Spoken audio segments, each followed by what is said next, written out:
Sa bundok ng mga olibo, pinauna ni Jesus ang dalawang alagad. Sinabi niya sa kanila, pumunta kayo sa susunod na nayon. Makikita ninyo roon ang isang inahing asno na nakatali kasama ang kanyang bisiro. Kalagin ninyo at dalhin dito. Kapag may sumita sa inyo, sabihin ninyo,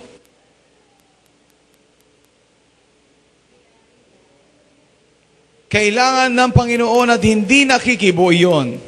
Verse 4, nangyari ito upang matupad ang sinabi ng propeta. Sabihin ninyo sa lungsod ng Sion, masdan mo, dumarating ang iyong hari. Siya ay mapagpakumbaba, nakasakay sa isang asno, sa isang bisiro, bisiro ng isang hari, bisiro ng isang asno. Are you with me? Next, lumakad nga ang mga alagad at ginawa ang iniutos ni Jesus. Dinala nila ang inahing asno at ang bisiro. Isinapin nila sa likod ng abal at sumakay si Jesus. Maraming naglatag ng kanilang balabal sa daan. Ang iba naman ay pumutol ng mga sanga ng kahoy at inilatag din sa daan. Nagsisigawan ng mga taong nauuna at sumusunod sa kanya, mabuhay ang anak ni David! Pagpalain ang dumarating sa ngalan ng Panginoon! Purihin ang Diyos! Pagpasok ni Jesus sa Jerusalem, nagulo ang buong lungsod. Sino kaya ito? Tanong nila. Si Jesus ang propeta ng taga Nazareth, Galilea, sagot naman ng karamihan.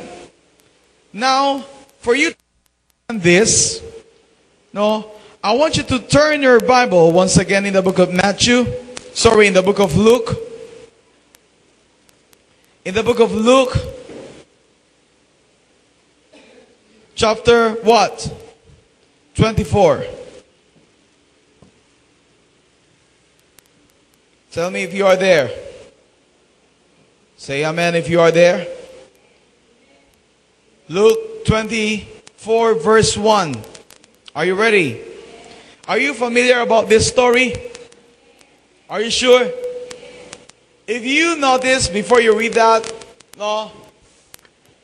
remember chapter 24 of the book of Luke, ito na yung pagkatapos ng kamatayan ng Panginoong Kristo. Remember that? Now, let's go. Umagang-umaga ng araw ng linggo, ang mga babae nagtungo sa libingan, dala ang mga babae. Nang dumating sila, naratnan nilang naigulong na ang batong nakatakip sa pintuan ng libingan. Ngunit nang pumasok sila, wala ang bangkay ng Panginoong Hesus. Samantalang nagugulo ang kanilang isip tungkol dito, nakita nila at sukat sa tabi nila ang dalawang lalaki na kasisilaw ang damit. Dahil sa matinding takot, sila ay lumuhod, sayad ang mukha sa lupa. Tinanong sila ng mga lalaki, bakit ninyo hinahanap ang buhay o ang buhay sa gitna ng mga patay? Wala na siya rito, siya ay muling nabuhay. Alalahanin ninyo ang sinabi niya sa inyo noong nasa Galilea pa siya. Ang anak ng tao ay kailangan maipagkanulo sa mga makasalanan at maipako sa krus at sa ikatlong araw ay muling mabubuhay. At naalala ng mga babae ang mga sinabi niya, pagbabalik mula sa libingan, isinalaysay nila ang lahat ng ito sa lahat o sa 11 at sa iba pang kasama nila. Ang mga babaeng ito ay sina Maria Magdalena, Juan at Maria ang ina ni Santiago. Sila at ang iba pang mga babaeng kasama nila ang nagbalita nito sa mga apostol. Ngunit inakala ng mga apostol na kahibangan lamang ang kanilang sinabi. Kaya hindi nila pinaniwalaan ang mga babae. Now, let me pause here before I continue. If you're going to read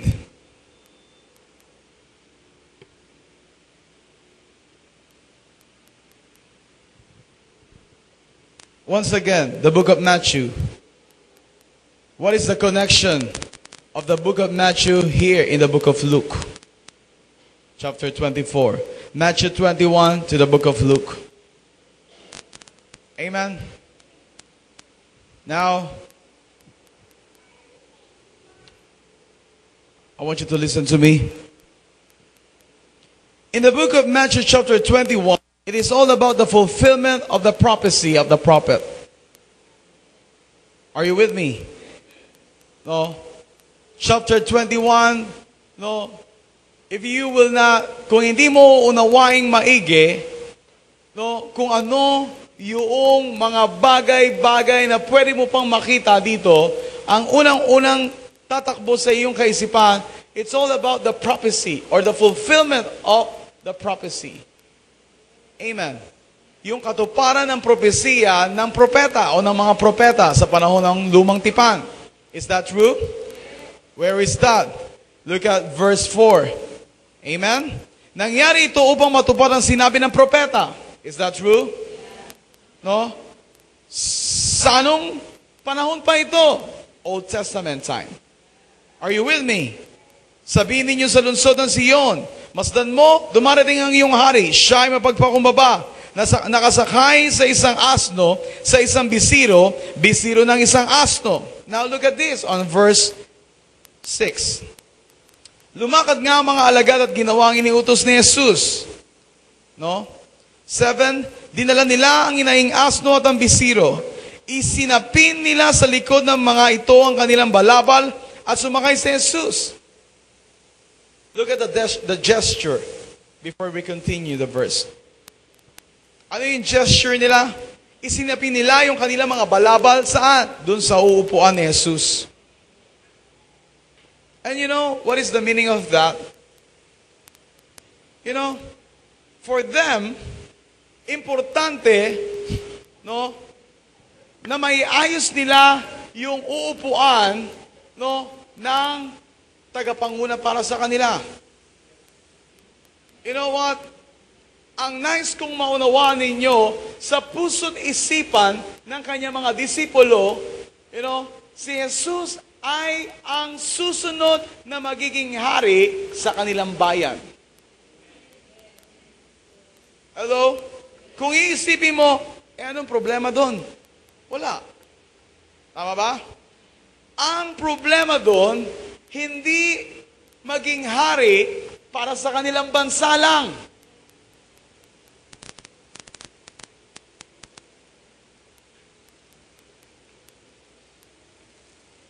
Where did I get that? Are you following me?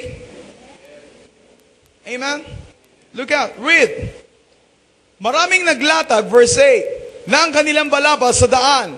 Ang iba namay pumutol ng mga sanga ng kahoy at inilatag din sa daan. Now, what this kind of gesture? Amen? Anong klaseng gesture ito? It's all about preparing, no, the way, no, o yung daraanan para sa kanilang susunod na hari. Anong problema doon? Wala. Ang problema, iba ang interpretasyon ng mga disipulo na kasama niya. At iba rin ang interpretasyon ng mga tao na sumalubong sa kanya. That's why if you remember, sinabi ko sa inyo, when the church is built on the opinions of men, it will abort the purposes of God. Now, let me tell you this. In the book of Luke, are you there? In the book of Luke, chapter 24. Now look at this. Are you ready? I said, are you ready? On verse 10. Ang mga babaeng ito ay sina Maria Magdalena, Juana at Maria ang ina ni Santiago. Sila ang iba pang mga babaeng kasama nila ang nagbalita nito sa mga apostol. Ano ang binalita ng mga babaeng ito? Na sila ay nakakita ng dalawang tao na kumikinang sa liwanag. Amen. At nagsabi sa kanila, wala na rito ang katawan ni Jesus. Am I right? Anong sabi niya? No? Wala dito ang buhay, no, na hinahanap nyo sa kalagitnaan ng mga patay. Is that true? Ano ang sinasabi ng mga anghel? In fact, hindi nga nila alam ng mga ministering angel yun eh. Diba? Ang sinasabi nila, no, if you notice, sabi rito in verse 6, wala na siya rito. Siya'y muling nabuhay. Alalahanin ninyo ang sinabi niya sa inyo noong nasa Galilea pa siya. Ang anak ng tao ay kailangan may pagkanulo sa mga makasalanan at may pako sa krus at sa ikatlong araw ay muling mabubuhay. Now, what I'm trying to say to you right now in verse 11 is this. If you will read this again, ngunit inaakala ng mga apostol na kahibangan lamang ang kanilang sinabi. Kaya hindi nila pinaniniwalaan o pinaniwalaan ang mga babae. Anong sabi in verse 11? Hindi sila naniwala. Sino? Sino? Did you get my point? Hindi nila pinaniwalaan for 3.5 years na kasama nila ang Panginoong Kristo kung ano yung binabanggit nito. In fact, ang pinakamasakit doon, yung sinabi ng Panginoong Kristo sa loob ng 3 araw, muli ako mabubuhay. That's why, titignan ninyo, ano ang nasa kaisipan ng mga taong ito. Kung titignan mo rin, hindi ba sila ay nasa likuran lang ni Jesus?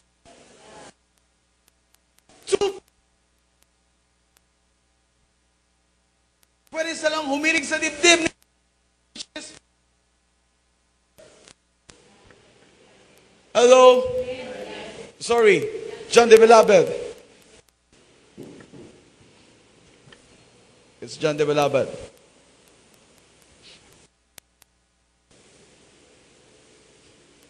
Now look at. But look at. Oh, I remember what happened. Nung sinasabi ng Panginoong Kristo ang mga bagay na ito, remember si Pedro, halos ayaw niyang pumayag dun sa kanya naririnig. Remember that? Sabi niya, no, anong sabi niya? Huwag nawang mangyari o itulot ng Diyos. Tama po ba? Why? It's because for him, ayaw niya mamatay si Jesus. Now, ngayon, nagiging malinaw sa inyo, ano ba talaga ang nasa kaisipan ng mga disipulong ito na nakasama ng Panginoong Jesucristo for 3.5 years? Are you learning? Can you imagine na sa loob ng 3 taon na dinidisciple sila ni Jesus, hindi nakuha ng mga taong ito kung ano ba talaga ang nais ng Diyos na makita sa buhay nila. Kung iisipin mo, sino na nagturo sa kanila? Jesus.